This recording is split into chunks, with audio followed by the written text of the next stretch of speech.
Hello everyone, and welcome to all of our virtual students out there as well. This is our last workshop in a series of 3 on the community of inquiry.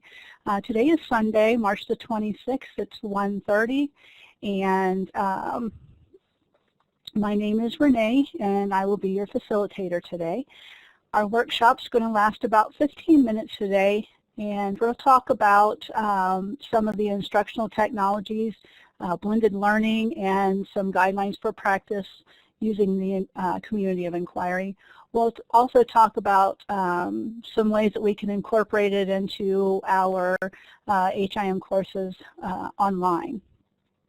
Here you can see I've got the audio setup wizard. If you haven't run through that, you'll want to do that. If you have, then don't worry about it. You can just lower your hand, but I see that you all have, so we won't worry about that. What I'd like to do next is do a quality check. And in doing so, if you would, just go ahead and give me a green check if you can see the red record button in the upper right-hand corner of your screen. Thank you. And then also, if you can see the word quality check here on this page, so let me know that you can, then I've got the follow button checked. Okay, and then also, last but not least, that you can hear me okay. Am I talking loud enough for you to hear me? Just give me a green check if you can. Okay, so in order to not have any distractions, if you would, just go ahead and make sure that you have a do not disturb sign on, and your cell phone's turned off, your email turned off, anything that you think might distract you today. So if you would go ahead and do that. And we'll sit back and just take a deep breath for just a moment, and then we'll get started. So the first thing that we're going to do is talk about the objectives that we have today.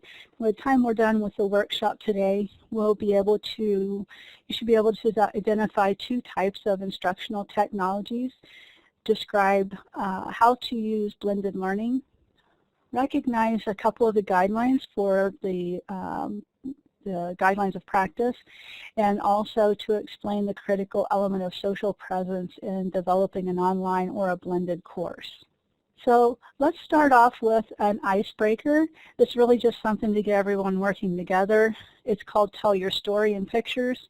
For example, this is mine, and when you go to your group room, then you'll also have yours stacked on top of each other, and you'll be able to move them, and I can't move mine.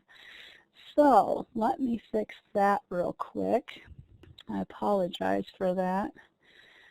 But when you go in, you'll actually have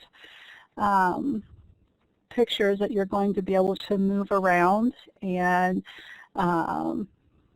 we'll have to ignore my ones in the background there that are static. But you'll have pictures that you'll be able to move around, and you'll want to tell a story. So if we had multiple groups, you could see where everybody could have different ones. Let's see, I have Minions ice cream shoes, and so let's say I could have my minions were walking to town to get ice cream, something like that. So what I'm going to ask you to do is actually move into your group 1 room, and when you go there, you'll be able to move yours, I promise, and rearrange them. And then what we'll do is I'll bring you back into the main room, and then I'll pull your page forward, and someone can tell the story. So if you want, go ahead and move to your the group 1 room. And Jeff, I can move you there if you can't move yourself. Okay, I'll move you to the room. We're back. Okay, I think I have everything back here for you. So if you want, go ahead, Claudia, and tell the story, because I think Jeff's not going to be able to right now. So. Okay, so we got together as a group, and we walked to the beach where we had a cabin, and We talked about how to make our classes more interesting, and then we went over the bridge to go back to school, and that's all, folks. That's excellent. That's really good. So what do you think? Go into the chat box and tell me what you think this would do with your students, like having your students be able to do an icebreaker like this. What does it, type of environment does it create for them? Exactly, Claudia. It does get them to know each other. It gets them to understand that they can talk in an area where everybody's got some kind of input. It creates a sense of belonging. That's exactly correct. So today we're going to talk about instructional technologies and how they play a crucial role in teaching and learning in higher education. As an instructor in designing or continually improving a course, the use of emerging technology can actually enhance each individual learner's engagement. Historically, distance learning was felt to actually distance the student from others and creating a separated environment where your students learned on their own, but with e-learning it enables us to be able to create a more interactive online course using the technology while keeping it flexible in time and space for all of our students. Much of this can be done pretty much inexpensively. It doesn't have to be anything that's a real complicated system. It just really needs to be something that's simple and keeps the students connected. In eLearn, we have not only the ability to create discourse, but to also sustain it, especially when we can precipitate reflection amongst all of our learners in the course. With three types, let's see, let me move on here. We have three different types of instructional technology. First, there's the implementation of Web 2.0, which has things that it brings us, such as wikis and blogs, for example. Those two are the most common used, and though they're typically pretty inexpensive and for the most part free, you really need to have something that is more like a team project whenever you want to use these, that encourages your students' personal reflections. Secondly, we have social media, and in social media, things such as Facebook, Twitter have emerged quickly and become a popular social networking type in this type of forum. And through those students may feel like a part of a larger community. Their discourse is short and not very involved. If you think about it, they're mostly just one sentence, and sometimes if it's one sentence. So it doesn't really have a real clear purpose when trying to determine, or actually you need a clear purpose when trying to determine what kind of learning you want to go on from using social media. The next thing we have is mobile learning. And mobile learning is the third type of instructional technology that we have. It comes in the form of many devices: cell phones, smartphones, iPads, tablets, laptops, etc. And of course it connects us to those other technologies that we just talked about in a blink of an eye. Most of the time we use our mobile devices for a range of educational purposes, but the students' needs in their education must take precedence when using this type of mobile learning or mobile devices.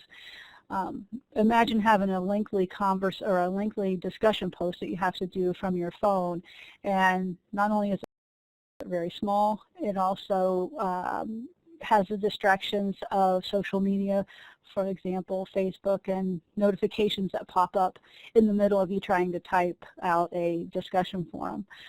I know whenever I've tried to put in or answer an email on my phone, it becomes cumbersome if I have something like that pop up on my phone too. So if you would think about it, go into the chat box and maybe type in some type of instructional technology that you find or you may use in your courses if you do. SurveyMonkey, yes, SurveyMonkey is a good one. Or a polling app to get students to interact more. Yes, that's very good. Those are good ones. Let's see. Okay, so now that we've talked about that, let's see. Now we're going to talk about blended learning. So the next thing we have is actually blended learning, and I actually have a short video that I want to share with you real quick. It's only, I think, a couple of minutes, but I'll put it here in the chat box just in case you can't see. For centuries, everyone agreed, this is where you learn. This is how you learn. You sit in one of these, you pull out one of these. You take one of these. 15 minutes of this, 15 minutes of that. Then, back to this. And at the end, you get one of these. That's learning. But why does it have to be that way? Learning is not one size fits all. The answer can't always be found in one of these. Learning can happen anytime, anywhere, at any speed. We believe by blending great teaching with the smart use of technology, we can personalize learning for every student in America. Many schools are already doing it, like Rocket Ship in Palo Alto, where adaptive software allows individual students to learn at their own pace, and KIP Empower, where technology helps build a 14-to-1 student-teacher ratio, or Carpe Diem, where the curriculum fits each student's needs. The future of learning is dynamic. It breaks the rules. It is as different as our students are. This is not school as you know it. This is blended learning.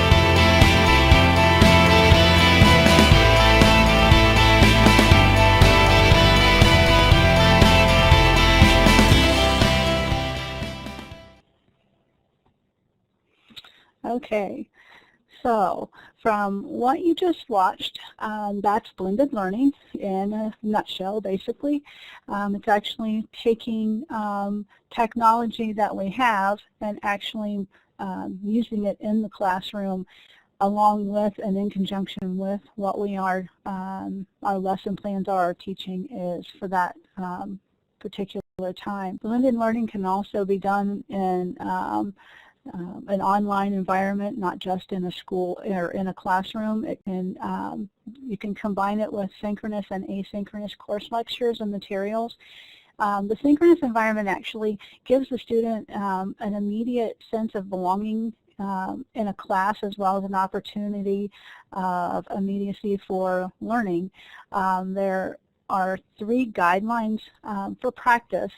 There are actually three guidelines for practice: design, facilitation, and direct instruction. Each of these elements of the teaching process have a sub-process, which is actually the social and cognitive presence, as well as the teacher presence. In the design, we must establish the curriculum, identify the resources needed, and define our expectations.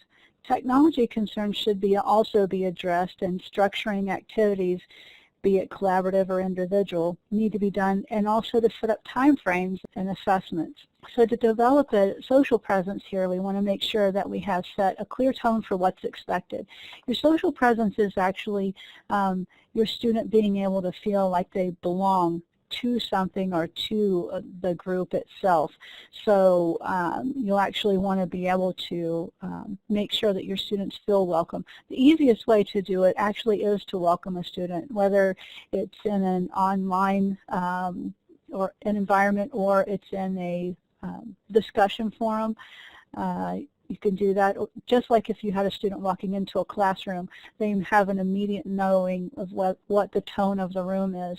In an online setting, the teacher sets that tone, and they want to follow that tone because throughout the course, because your students need to will not be engaged if they don't feel like they are safe in what they're able to say, even if it's a difficult conversation. For facilitating discourse, again, the social presence is initially felt through being welcomed and having, like I said, the tone set for the class. They can achieve a cognitive presence then. The instructor just needs to focus on key issues by providing stimulating questions, as well as identifying a puzzled student whenever you're actually in an online situation. Sometimes that's really hard, but sometimes silence is also puzzlement. Direct instruction is an element that truly moves e-learning into the whole educational experience. The responsibility here lies in the instructor's expertise and design of the course, their ability to understand and participate with the students. The social presence here is to provide feedback and constructive comments with respect, and the ability to actually deal with conflict quickly and privately, making connections with ideas, being able to acknowledge certain uncertainty at times also can build a deeper cognitive presence amongst all of your learners. So what I'd actually like to do now is actually do a case study, and I'm going to give you about 3 or 4 minutes to do this. Maybe we'll do 4 minutes, and I'll set the timer, and then what I'll do is I'll just draw you back in whenever we're done. But if you would, we'll just go ahead and read over the case study. Basically what it is and give her advice. So Mary's a new instructor. This is her 2nd year teaching at the university. She's been teaching healthcare statistics in a face-to-face classroom setting where her engagement with her students is effortless. The chair for the program has asked Mary to teach her course next semester in an online classroom. As Mary looks through the material, she notices it's the exact same course material laid out in her face-to-face course. So Mary's concerned that she will not be able to engage with her students in this online setting, as well as meet the needs of her students. So what I'm asking is since Mary is not the course developer, she knows the content must remain the same, and she is now concerned that her students will not have the same experience, her online students will not have the same experience. So Mary's now come to you for advice. So it says take 5 minutes. I don't really think it'll take that long, but what I'll do is I'll set the timer for 4 minutes, and I'll give you a heads up when you have 1 minute left, and then I'll just pull you back into the main room. But if you would, just go into the, well here, let me copy this into the chat room real quick for you, or I should say to the group room. And that way when you get there, then you should have that slide up. And if you would, just take a few minutes and talk it over, and what kind of advice you would give Mary to help make her online course as interactive as her face-to-face was. Jeff, I'll go ahead and move you since I know you can't move. And Claudia, if you want to go ahead and do the same. I guess we're back. We are back. Sorry, I forgot I couldn't figure out how to send that message out about the notification for the little timer thing. So I apologize for that, for pulling you back so quick without letting you know ahead of time. So if you want, go ahead. If you want, Claudia, you can go ahead and tell me. I mean, you typed it in, that's great, but if you want, you can just jump on the microphone there and talk about it if you like. What would you suggest to Mary? So we suggested that she find some ways to use new technologies, offering synchronous and asynchronous chats, doing video chat and group projects to get the students to participate more often and be more of a part of the class. This platform itself works really well. And you're able to raise your hand, you have voice interaction, chat room to work with the other students. Yes. So these would be ways I would think she'd want to utilize technology to get students to interact more in the online class. Yeah, it's really good. That's exactly what I was trying to get to, is being able to, because if she's actually able to do that, then she can actually be a part of her students and talk to her students at the same time. So it's more inviting in her being able to engage with them, as well as them being able to ask questions and get direct feedback. Very good. Well, that's the end. And so just to recap our objectives, you should be able to identify 2 types of instructional technologies that we talked about, describe how you could use blended learning, recognize the guidelines of practice, and explain the critical element of social presence in developing an online or a blended course. So does anyone have any questions now? If not, if you do have any that you think of whenever you're done, feel free to email me. For all the students that are our virtual listeners out there, I would like for each one of you to be able to answer the questions that we asked here in the course, as well as do the case study and send me a detailed summary or class summary to my email address right here too. I'll look for that and I'll read those and get back with you. These are the references that I used, and for now I think we will be done, and I will talk to you soon. Thank you.